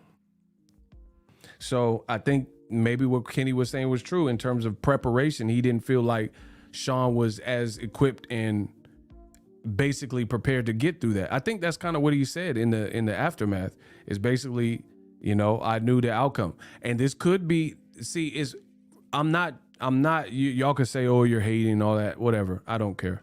But I'm not trying to take away credit for Crawford, but this is all stuff that came out. So the more that came out with the Shawn Porter Crawford fight, the less I can regard that. You know what I'm saying? Because Shawn saying he knew he was done and he knew he was retiring. He had already had the podcast. He has kids now. I don't even think he had kids when he fought Errol Spence. Or he might have one kid. I don't even know if he had this kid at that point. Or he had one kid. It's one of those two, right? So it's almost, and he said he was kind of friends with Crawford and stuff. So to me, it kind of seems like more of almost a domesticated, knew this was my last hurrah, win, lose, or draw type of Shawn Porter. You see what I'm saying? I mean, that's kind of by his own admission. It's not really me reaching or looking for. He basically said that. He basically said that. And so he had like basically a way out. He said Coach Larry Wade said he wasn't the same. That's what I'm saying. I've watched Shawn Porter train at the UNLV track with Kenny and Larry Wade. He puts in work. So if, boxing is you got to be a glutton for punishment. You know what I'm saying? You got to be a glutton for punishment. You have to really want to be in there. Otherwise, it's not, you know what I'm saying? It's just not good. You know what I'm saying? So that's kind of what it feels like. So the Porter fight is hard to get. And listen, even if Porter, if this stuff is true about Porter and he kind of knew that was his last hurrah type of deal, kind of a cash out fight if it doesn't go my way, that version of Porter still gave Crawford a tough fight. So for me, I don't really like that comparison, because to make the comparison about Errol versus Porter and Crawford versus Porter, that means we have to look at the details between the two fights. And I don't think they're equivalent. Errol fought him off of the Ugas performance, so he had activity. Crawford fought him and he was off a 400+ day layoff. That's not an opinion. That's not hate. That's what it was. We had the pandemic and he only had one fight with Pamela, and then he didn't fight. And Shawn Porter was like one of the first PBC fighters, him and Benavidez, that came back in the pandemic. So after that fight with Pamela, he didn't fight at all. And then there was like negotiating and mandatories order and all that stuff like that. So it's like he didn't have activity. You know what I'm saying? And he wasn't a champion. This is just fact. And the only people get mad at is like, oh, you're hating. They're trying to distract you from the fact of the matter. I'm not, like I said, if I want to hate on anybody, there's many ways to do it. And I would do it by lying. I'm not going to, who hates by telling the truth? Like, oh, I hate this guy, so let me just tell the truth on him. When have you ever seen that? See, I told you I'm too smart for these people in boxing, man. If you're going to call me a hater, tell me where I'm lying. Tell me that Shawn Porter wasn't on a 400+ day layoff. Tell me that Shawn Porter wasn't or was not a champion. Tell me he was a champion when he fought Crawford. You can get mad because I'm pointing it out, but then that means you're getting mad at the truth. So I'm good with that. If your brain is so little to the point where someone's speaking facts and that angers or triggers you, then you were never going to be fair to begin with. It's that simple. It's like you have a roommate and someone say, hey, they murdered this person. And they show you the ballistics evidence and the fingerprints and all the DNA and forensic pathologist findings and ballistics findings connecting that person scientifically through science to the crime. And you're like, oh no, you don't want the truth at that point. And that's the beautiful thing about what I do in boxing. It's like young forensic files ego. I give you like forensic, you can't really deny in boxing. I'm giving you the smoking gun. So if you at that point don't want to consume the information, you were never receptive. You were never going to accept the truth.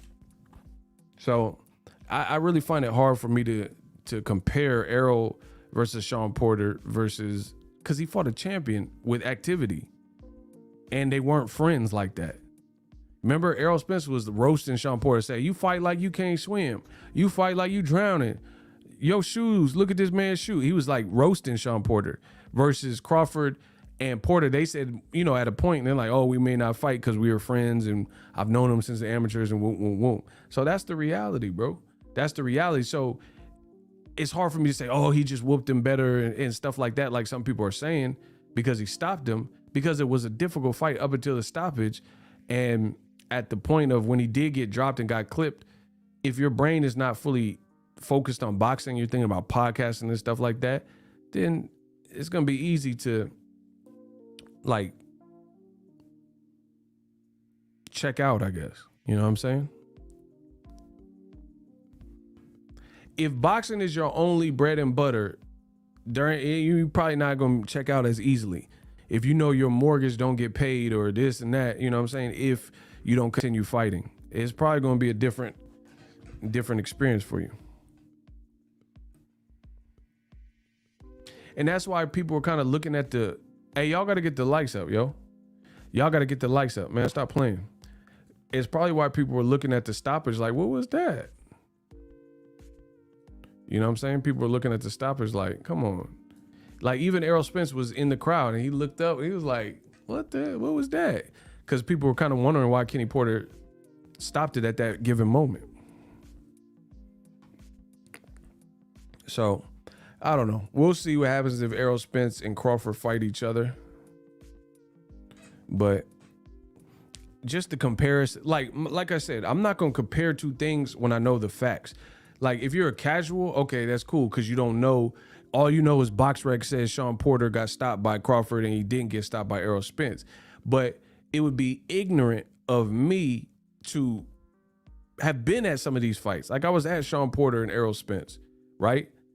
And to do watch parties for Crawford and Porter and have watched in detail these fights and then tell you guys some bullshit. You know what I'm saying? Like that would be wrong in my opinion. I didn't come in the game doing that. So it'd be wrong of me to leave out stuff when I know, when I know that's not the case. So it's not as cut and dry as like, oh, Porter got stopped by one guy, but he didn't get stopped. Because we could do that with anything. You know what I'm saying? We can do that with anything. I'm sure I could find, you know what I'm saying? That's like me saying triangle theories. I don't do all that in boxing. That Rustico Toro combo, people will be like, who is that? But he knocked out Pacquiao, right? Floyd Mayweather didn't knock out Manny Pacquiao. So, you know what I'm saying? You can't really draw those conclusions. So am I to believe that Rustico Toro Campo is a better fighter than Floyd Mayweather because Manny Pacquiao got knocked out by Rustico? Like, you see what I'm saying? Like, it's on pay. Like, if you just look at everything as cut and dry, okay, boom. So, but I'll never say that Rustico Toro Campo is TBE and Floyd ain't TBE because he didn't knock him out. That's like, to me, that's like casual talking. You see what I'm saying? The homie talking about arthritis in his hips, that alone makes his win dated. And Sean Porter did say that. That's all fact. Sean Porter said his hip. And here's the other big thing. Y'all full of oh my gosh, bro. I'm destroying y'all. Y'all full of listen. He did say, no, Sean Porter did say, he said he had arthritis in his hip and his doctor said it was like degenerative and he couldn't keep fighting beyond a certain point. Like, so he might want to start packing it in. So if you hear something like that, how you going to go your hardest? You know what I'm saying? Just, that's another thing.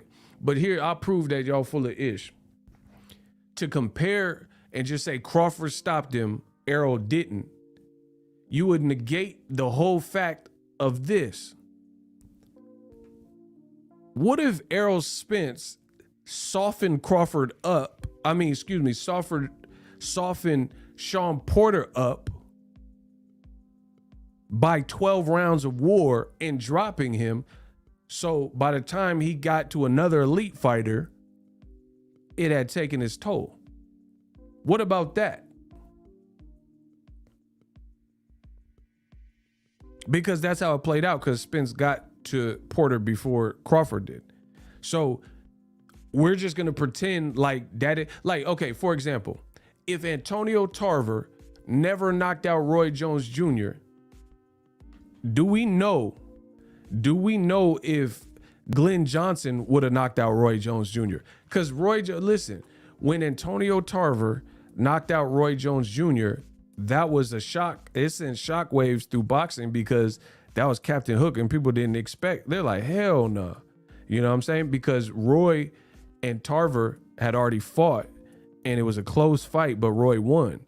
So in the fight with Tarver, he got knocked out, and then immediately after, he got knocked out again by Glenn Johnson. So who's to not say that the Antonio Tarver fight and knockout didn't take its toll on Roy, either mentally and psychologically or physically, or both, to the point where when Glenn Johnson got him, the outcome was what it was. You see what I'm saying? And I think that's how it works, because you see guys in boxing that are almost like Superman, and then they reach a stumbling block, and when they get to that stumbling block, they may never be the same again, just depending on the fighter. Who disagrees with that? Because I guarantee you, if you claim you disagree, I'll body you. Because I can give you more examples than you can't. I promise you that.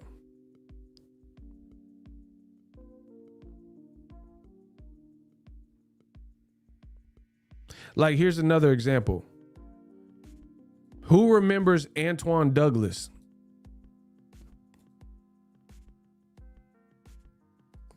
Who remembers Antoine Douglas? Y for yes, N for no. Who remembers the fighter Antoine Douglas? Black kid. Shout out to Sura. Thank you to my OGs in here that be in here that know they boxing.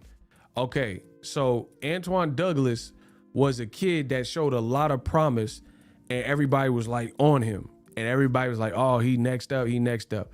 When he fought Aventil Curtice, who later got indicted on the RICO charge. See, that's what I'm saying. I forget more boxing than some of y'all even know. It's okay.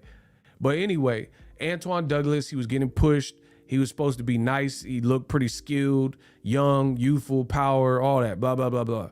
He fought Aventil Curtice. They called him the White Mike Tyson. He's like small in stature, real stocky.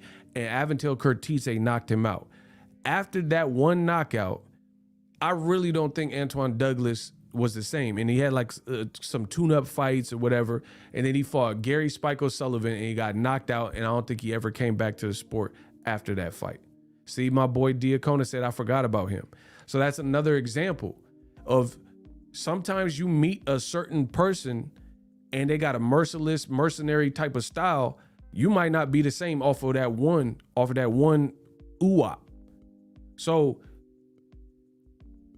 that Antoine Douglas is one of the people that comes to mind. When he fought Aventil Curtice, I don't think he ever was the same fighter. And then he fought Gary Spike O'Sullivan, he got knocked out again, and it was over. Seth Mitchell, remember him? He was a football player, turned heavyweight, doing good for himself. He fought Chaz Tablespoon, got knocked out. I don't think, you stopped hearing about him. I don't even know if he came back after that. I forgot. Seth Mitchell, another person. I could do this all day. I told you, I forget more boxing than y'all know. It's okay. Seth Mitchell, another person. You get to that one roadblock. So who's to say after losing your championship belt to Errol Spence in a unification where Errol was talking bad about you, saying you can't fight, you fight like an in-shape street fighter and all that, maybe that took his toll out on you. You're no longer a champion. Your doctor's saying you got arthritis, my neck and my back and all this other stuff. You don't have a belt. Sean Porter developed a podcast, later had kids, things like that, family man. What if that Errol Spence fight took it out? Because I also believe Errol Spence like corrupted Mikey Garcia. Mikey should have never messed with that man. And I told you, Mikey talking about some, I see something. Yeah, we see something too. That Errol Spence motherfucking jab in your mouth. He put that motherfucking jab in your mouth. We seen that. And then same thing, bro. Guys fight Errol Spence and they gotta take a sabbatical. I promise you. Bro, he has a taxing style. He the Uncle Sam of the welterweights. It'll tax your ass if you be in there, Errol Spence, and get hit upside the head, bro. So it could be like, what about that? Like, you know what I'm saying? Same thing with Wilder. Wilder, some guys fight Wilder and they not really the same. Like Luis Ortiz, the Ruiz fight's a good fight, especially now. Because Charles Martin dropped Luis Ortiz. We ain't never seen Luis Ortiz get dropped twice early in the fight. But you mess with them Wilder hits for, what is it, 6 rounds and 11 rounds? Bro, that's like almost 20 rounds of punishment. And you know what I'm saying? Sometimes that'd be worse. So I think Errol Spence's style is very... David Benavidez, he another one. You fight David Benavidez, bro, you might have to go on sabbatical. David Benavidez, his style will mess you up. You better take a long little recovery.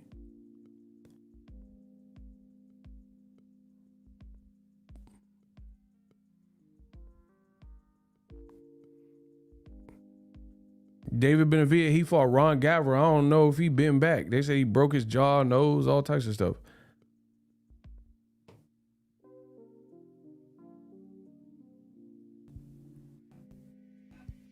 So for me, it's hard to really gauge the Sean Porter because they was friends. He said he had arthritis and all this, and people still thought the stoppage from Kenny was kind of sus. So it's like, it's hard for me to compare that. You know what I'm saying?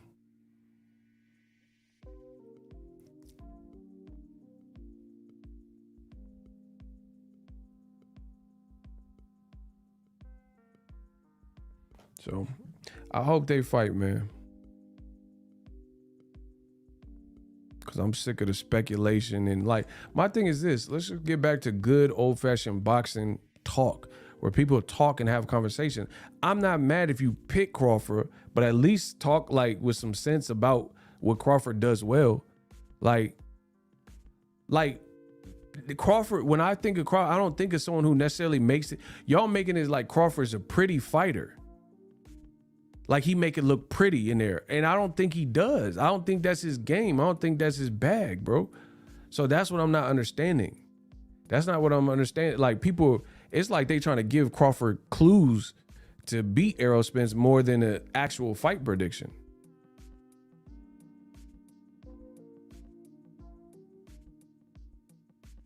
Bro, when I hear some of the people giving Crawford fight prediction, it's like they trying to give him advice more than they breaking down the fight with what he does. Crawford is a dog, but so is Errol Spence. They both dogs. So, I mean, what's that mean? If two guys are dogs and one dog's bigger, you know, maybe that dog battle is not necessarily what you want.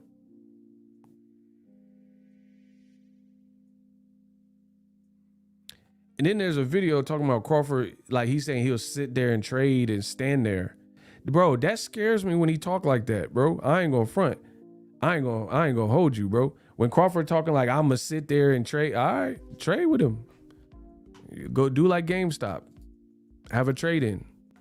And hope it works for you. Ask y'all who said what's up. That's why I can't understand why Thurman wants to fight Spence. Thurman ain't been the same since he fought Pacquiao. Spence would retire Thurman. I think that's still a good fight, though. I ain't mad at that, in my opinion. But I don't think it favors Thurman because he's just too inactive. Bro, listen, if Crawford thought first, then I would never pick against him. If that was his MO. But his MO, it does scare me at times because I know the rules of engagement and the rules of boxing. And Crawford, bro, he said he did unless he just said it and he's not trying to do that, that's something different. But based on, there's an old Instagram live, and I got a video I'll do on it. There's an Instagram live from Terrence Crawford that just resurfaced, and he said, he said, people tell me to don't fight him toe to toe, and he said something like, I'll stand there and fight him toe to toe. Let's see what you got, bro. Don't do that with Errol, bro. I don't see. I mean, Crawford, he a grown man. Do whatever you want to do. I don't really care. But I'm like me. If I was like, I'm not his coach, but if I was, don't do that. Don't do. I'm not saying you can't in spots get some respect and like be in pocket, but I wouldn't turn it into no shootout, bro. With Errol Spence, that's like, bro. Probably the only two people active where I say Crawford don't do a shootout is Crawford if he were to fight Spence or Jaron Ennis. It's not smart. It's not smart to fight either one of them brothers in a shootout sense. That's my honest opinion. But like I said, he's his own person. So if he want to prove me wrong or prove fans wrong or whatever, take the risk. You have a shootout with Errol Spence to your heart's content. I'm just saying from what I've seen about both styles and stuff, I don't know that that's a, I don't know if that's it. Cause like some people say like Tyson Fury versus Wilder, but Errol Spence has different dynamics to his, like to his setup. You see what I'm saying?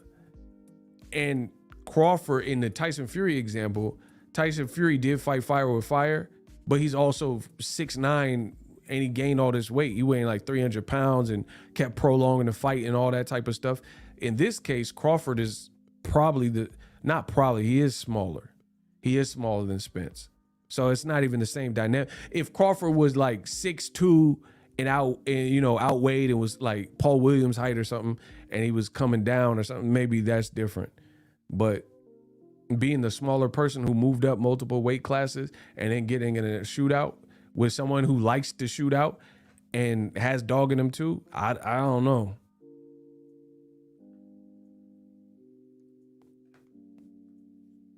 I just don't see how that's the ticket. I mean, and the thing is this, I picked Shakur Stevenson to beat Oscar Valdez. But I like how he executed. You see what I'm saying? Like, Shakur didn't just, like, he was boxing, but then he was still aggressive. You see, he was like mixing it in. It wasn't just tit for tat, drag out war. Because I wouldn't recommend Shakur to go in like a tit for tat, all fight, especially early. You know what I'm saying? Once you get a hold on the fight and got their timing, gauge their punching power and all that, maybe. But I'm just saying, like, I'm talking about haggling hearns and stuff. I don't see that being beneficial for Crawford, especially on the early thing. Now, if he started breaking away from Errol and he was showing separation, then he started like pressing his line, okay, maybe. But I don't think you should just come out with that mentality against the Errol Spence, truth be told. Because I don't think it would be good for his style. So there's things Errol Spence can't do as well. But and the other thing, this is what I'm saying, bro. The other thing I don't understand about like all these predictions picking Crawford is this. People keep, listen, I'm going to say it like this. Who is a better boxer, pure boxer? Floyd, Money Mayweather, or Terrence Crawford? Watch how I do y'all greasy. Who is a better pure boxer? Floyd, Money Mayweather at welterweight, or Terrence Crawford at welterweight?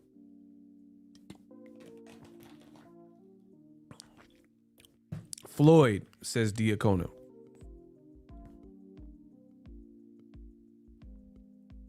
Edgar says Mayweather. Sura says Floyd. Mayweather.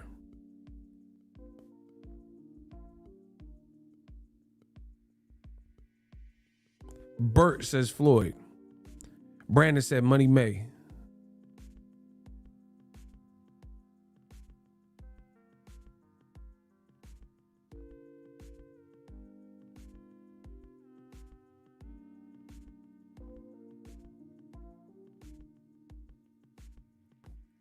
Okay. Who has the better defense at welterweight? Terrence Crawford or Floyd? Easy work. I ain't got to worry about it. Money Mayweather. Better defense, Bud or Floyd Mayweather? Floyd. Hurry up. Let's go, Floyd. Now, this is a tricky one to some. Who do you feel has a tougher, stronger chin? Floyd Mayweather or Terrence Crawford? Block Ben Adams, you've been gone. Who has a granite chin? Who has a sturdier chin? Floyd or Terrence Crawford, from your opinion? Okay, Floyd, Mayweather, hands down. Floyd. I've been watching Floyd kill Ops, Money, Bud. So one person picked Bud, Floyd chin, Floyd. Gotta say Floyd. Bud's chin is suspect, Floyd, granite chin, Floyd 100. Okay, for the people that picked Floyd Mayweather for all three of those questions, I agree. I would say Floyd has the more proven, like, granite chin for sure. Like, he took shots from Maidana, bro, as the smaller person. Bud's bigger than Floyd, to be honest. Bud is bigger. I've seen them next to each other. Bud looks a bit bigger than Floyd. And Lil Floyd taking Maidana shots and De La Hoya 54 shots, Cotto shots, Canelo shots. Stop. Shane Mosley shot, Ricky Hatton shot. Stop. So DeMarcus Corley in his prime, Zab Judah, man, stop. So I think Floyd has a stronger chin. We know Floyd has the better defense. And I think Floyd is bar none, you know, when it comes to overall completeness of a fighter.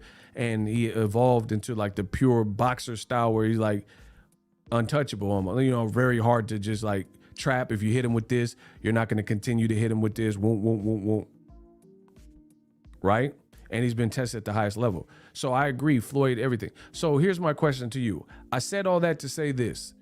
Why are people acting like Errol Spence can't box when in 2016, 2017, we heard this infamous rumor of Errol Spence in the doghouse, most likely with headgear, giving Floyd Mayweather a black eye? So if you thought Floyd has a better defense, better chin, and better pure boxer, then why all these fight predictions? Why are we acting like we didn't hear these rumors that Floyd and Errol went at it and Floyd even had a black eye? I just think anybody giving Floyd a black eye for real. And this is like Floyd when he fight Maidana or something. So it's like peaked out veteran Floyd with like tons of experience Floyd. So I think a lot of people keep saying Errol like he's this juggernaut that just like Ruslan Provatnikov, like he ain't got no skill. That's what I'm not understanding. People are saying that like he has no skill, like he just come to slug your lights out, and if that don't work, he give up. So to me, I just feel like a lot of people ain't really breaking this fight down. Bro, I think Floyd is the smartest. So if Errol was hanging it, and this, listen to what I'm saying, people. Floyd was sparring him in 2016, 17, or whatever year it was. And this was before he was even a champion. So if you're at best, if you're blackening Floyd's eye or holding your own to that version of Floyd, he had all the experience. Errol didn't. He didn't even beat Kell Brook until years later. And they even said he was beating Lamont Peterson and Broner and all these stories. And Broner probably was further along than Spence. You dig what I'm saying? So, well, I don't understand this whole narrative like Spence is a robot. Like he just comes to one-dimensionally. It never resonated with me. Floyd said he couldn't keep EJ off of him. I gotta see that. I don't remember specifically all the stuff he said, but I know he praised him. Floyd ain't just gonna praise anybody. So I don't understand. People making it like Errol's just like this one-dimensional robot, like Anthony Joshua, just slow, like kind of plotting and, you know, just powerhouse. Like that's not even his bag. So I resent any commentary that's like not even remotely sounding 50-50. Yeah, like, bro, Triple G is that power jab and he can box, like, not really, no defense. Errol's, man, come on, bro. And I don't think enough people are giving Coach James enough credit either. I think Coach James is like, he's a friend, he's like a friend, father, mentor, and trainer. You know what I'm saying? Like, I know he's gonna study. I don't know, bro. I just think like gameplay, like, I don't know, bro. Like even sometimes when I hear Bomac talk about it, it's like radical stuff. I tune out when the commentary's too, we gonna beat his butt, we gonna F him up. I just tune that out because boxing is not just rah-rahness. You know what I'm saying? Like, bro, when I hear a lot of Crawford's team and fans, it doesn't even sound realistic. It just sounds like, oh, we gonna, like, even if it's what happens, it don't sound realistic. It just sounds too rah-rah, too radical. You know what I'm saying? Like, oh, we gonna F him up. We gonna kick the ish out of him. We gonna destroy him. Murder, 187, kill. You know what I'm saying? Like, all right, but like, how are you gonna do this stuff? You know what I'm saying? I feel like Derek James, he don't really do all that. That's more of my lane of what, like, when we're talking about the sweet science. Derrick James, he don't really insult Crawford or say, oh, why you punched that mechanic in the head? And he don't really bring up his personal ish, but Crawford's team does that. So to me, that sounds more emotional with it. You know what I'm saying? Like, oh, you were drunk, you were alcoholic, Spence. Like, that's it. You know what I'm saying? It's just always about him drinking or DUI. Like, what does that got to do with you fight? When you fight him, it's not going to be, he ain't going to be drunk. You know what I'm saying? It's like, what are we talking about? I just want realistic boxing conversations, period.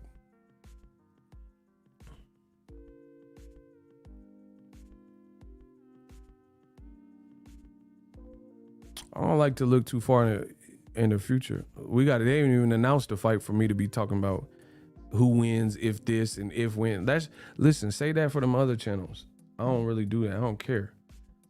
If this, then that. Like, I don't care about all that. Tell me when the fight's made so I can prepare myself. Yeah, I'm not that rah stuff. It don't really do nothing.